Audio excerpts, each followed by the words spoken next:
ಸದ್ಗುಂಟೆಪಾಳ್ಯದಲ್ಲಿ ಕಾಮುಕರಿಗೆ double shock. Traffic rules ಅನ್ನ break ಕೇಸ್ನಲ್ಲಿ ತಗಲಾಕೊಂಡಿರೋದು ಯಾರೋನು ಸಂತೋಷ್ ಅಂತ. 1000ಕ್ಕೂ ಹೆಚ್ಚು ಸಿಸಿಟಿವಿ ಅನ್ನ ಪೊಲೀಸರು ಪರಿಶೀಲನೆ ಮಾಡಿರ್ತಾರೆ. K05 KQ1251 number. ಈ ನಂಬರ್ ಬೈಕ್ನಿಂದ ರೂಲ್ಸ್ ಬ್ರೇಕ್ ಆಗಿರೋದು ಪತ್ತೆಯಾಗಿದೆ. ಗಾಡಿ ನಂಬರ್ ಮೂಲಕ ಸಂತೋಷ್ ಮನೆ ಅಡ್ರೆಸ್ ಅನ್ನ ಹಾಕಿ ಪತ್ತೆ ಮಾಡುತ್ತೆ. ಜಯನಗರದಲ್ಲಿರುವ ಆರೋಪಿ ಮನೆಯ ಕದವನ್ನ ತಟ್ತಾರೆ ಪೊಲೀಸರು. ಆ ಬಳಿಕ ಕೇರಳದಲ್ಲಿ ತಲೆಮರೆಸಿಕೊಂಡಿರೋದು ಗೊತ್ತಾಗತ್ತೆ. ಆಮೇಲೆ ಬಿಡ್ತಾರಾ? ಆಹಾ. K05 KQ1251 ನಂಬರಿನ ಬೈಕ್ ಅಂತೆ ಒಂದು. ಅಲ್ಲಿಂದ ತಗಲಾಕೊಂಡ. ಆಮೇಲೆ ಮನೇನೂ ಸಿಕ್ತು ಅಡ್ರೆಸ್ಸು. ಹೋದರು, ಹುಡುಕಿದ್ರು, ಕೇರಳದಲ್ಲಿದ್ದಾನೆ ಅಂತ ಗೊತ್ತಾಯಿತು. ಹಿಡ್ಕೊಂಡು ಬಂದರು.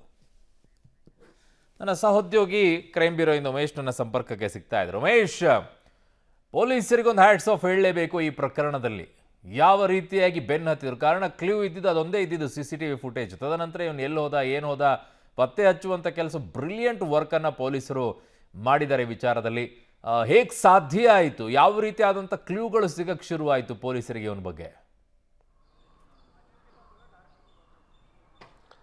ಅರುಣ್, ಈ ಘಟನೆ ಕಳೆದ 3ನೇ ತಾರೀಕು ರಾತ್ರಿ ಆಗಿರುವಂಥದ್ದು. ಆದ ನಂತರದಲ್ಲಿ 2 ದಿನದ ನಂತರದಲ್ಲಿ ಈ ಘಟನೆ ಬೆಳಕಿಗೆ ಬರುತ್ತೆ. ಬೆಳಕಿಗೆ ಬಂದ ನಂತರದಲ್ಲಿ ಸದ್ಗುಂಟೆಪಾಳ್ಯ ಪೊಲೀಸರು ಆ ತಕ್ಷಣಕ್ಕೆ ಆರೋಪಿಯ ಬಂಧನಕ್ಕಾಗಿ ಸುಮಾರು 4 ತಂಡಗಳನ್ನು ರಚನೆ ಮಾಡಿ ಅದರಲ್ಲಿ ಸುಮಾರು 75ಕ್ಕೂ ಹೆಚ್ಚು ಅಧಿಕಾರಿಗಳ ತಂಡ ಆತನನ್ನು ಹುಡುಕಾಟಕ್ಕೆ ಶುರು ಮಾಡ್ತಾರೆ. ಹುಡುಕಾಟ ಸಂದರ್ಭದಲ್ಲಿ ಆ ಏರಿಯಾದಲ್ಲಿ ಸಂಪೂರ್ಣವಾಗಿ ಹುಡುಕಾಟ ನಡೆಸಿದ್ರು. ಬರೀ ಆತನ CCTV ವಿಜುವಲ್ಸ್, ಆತ ಓಡಾಟದ CCTV ವಿಜುವಲ್ಸ್ ಮಾತ್ರ ಸಿಗುತ್ತೆ. ಬೇರೆ ಯಾವುದೇ ಕ್ಲೂ ಕೂಡ ಸಿಗೋದಿಲ್ಲ. ಯಾವಾಗ ಆತನ ಬೈಕ್ ನಂಬರ್ ಏನು ಪತ್ತೆ ಆಗುತ್ತೆ, ಬೈಕ್ ನಂಬರ್ ಪತ್ತೆ ಆದ ನಂತರದಲ್ಲಿ ಆ ಬೈಕ್, ಅದರಲ್ಲೂ ಕೂಡ ಆತ ಕೆಲವೊಂದು ಆಕ್ಟಿವಿಟೀಸ್ ನಡೆಸಿರುವ ಒಂದು ಹಿಂಬದಿ ಏನು ನೇಮ್ ಪ್ಲೇಟ್ ಇರುತ್ತೆ ಅದನ್ನು ಸಂಪೂರ್ಣವಾಗಿ ತಿರುಚಿರ್ತಾನೆ.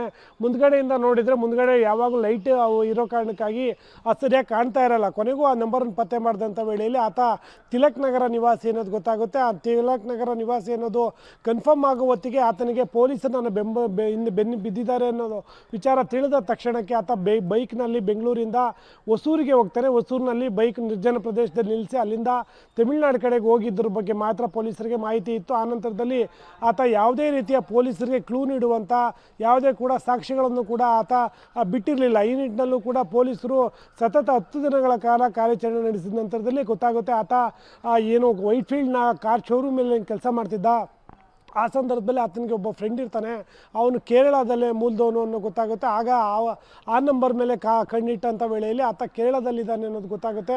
ಕೇರಳದಲ್ಲಿ ನಿನ್ನೆ ತಡರಾತ್ರಿ ಆತನನ್ನು ಬಂಧನ ಮಾಡಿ ಈಗ ಬೆಂಗಳೂರಿಗೂ ಕೂಡ ಕರೆತಂದಿರುವಂಥದ್ದು. ಸದ್ಯಕ್ಕೆ ಈಗ ನ್ಯಾಯಾಧೀಶರ ಮುಂದೆ ಆತನನ್ನು ಹಾಜರುಪಡಿಸಿ 5 ದಿನಗಳ ಕಾಲ ಕಸ್ಟಡಿಗೂ ಕೊಟ್ಟಿರುವಂಥದ್ದು. ಸದ್ಯ ಪ್ರಾಥಮಿಕ ಮಾಹಿತಿಯಲ್ಲಿ ಓರ್ವ ಹೋಮ್ ಗಾರ್ಡ್ ಆತನಿಗೆ ಸಹಾಯ ಮಾಡಿದ್ದಾಳೆ ಅನ್ನೋ ಮಾಹಿತಿಗಳು ಕೂಡ ಲಭ್ಯವಾಗಿದ್ದಾವೆ. ಯಾವ ಘಟನೆ ನಡೆಯುತ್ತೆ ಆ ಸಂದರ್ಭದಲ್ಲಿ ಆ ಯುವಕನಿಗೆ ಈ ಥರ ಪೊಲೀಸರು ಬೆನ್ಬಿದ್ದಿದ್ದಾರೆ ಅನ್ನೋದು ಗೊತ್ತಿಲ್ಲದೇನೆ ಆತ ಎಂದಿನಂತೆ ಕೆಲಸಕ್ಕೆ ಹೋಗಿ ಬರ್ತಾ ಇರ್ತಾರೆ. 3 ದಿನ ಯಾವಾಗ ಕಳೀತು, ಪೊಲೀಸರು ಯಾವಾಗ ಅಲರ್ಟ್ ಆಗ್ತಾರೆ, ಆ ಸಂದರ್ಭದಲ್ಲಿ ಹೋಮ್ ಗಾರ್ಡ್, ಒಬ್ಬ ಮಹಿಳಾ ಹೋಮ್ ಗಾರ್ಡ್ ಆತನಿಗೆ ಪರಿಚಯ ಇದ್ಲು ಅನ್ನೋ ಕಾರಣಕ್ಕೆ ನಿನ್ನನ್ನು ಹುಡುಕಾಟ ನಡೆಸ್ತಾ ಇದ್ರು, ಈ ಕ್ಷಣಕ್ಕೆ ನೀನು ತಪ್ಪಿಸ್ಕೋ ಅಂತ ಆಕೆ ಸೂಚನೆ ಕೊಟ್ಟ ಬೆನ್ನಲ್ಲೇ ಮೊಬೈಲ್ ಸ್ವಿಚ್ ಆಫ್ ಮಾಡಿ ಬೇರೊಂದು ಸಿಮ್ ಖರೀದಿ ಮಾಡಿ ಆತ ಕೇರಳ ಕಡೆಗೆ ಹೋಗಿದ್ದ ಅನ್ನೋ ಮಾಹಿತಿಗಳು ಕೂಡ ಲಭ್ಯ ಆಗ್ತಾ ಇರುವಂಥದ್ದು. ಆ ನಿಟ್ಟಿನಲ್ಲಿ ಅವತ್ತು ಕೃತ್ಯ ಎಸಗಿದ್ದ ದಿನ ಕೂಡ ಆತ ಕುಡಿದು ಬರ್ತಾ ಇದ್ದಂಥ ವೇಳೆಯಲ್ಲಿ ಯುವತಿಯರು ಕಾಣಿಸಿದ್ರೆ ಆ ಸಂದರ್ಭದಲ್ಲಿ ಕೃತ್ಯ ಎಸಗಿದ್ದಾನೆ ಅನ್ನೋದು ಕೂಡ ಗೊತ್ತಾಗಿದೆ. ವಿಚಾರಣೆ ನಂತರದಲ್ಲಿ ಮತ್ತಷ್ಟು ಮಾಹಿತಿಗಳು ಗೊತ್ತಾಗಬೇಕಾಗಿದೆ. ಅರುಣ್.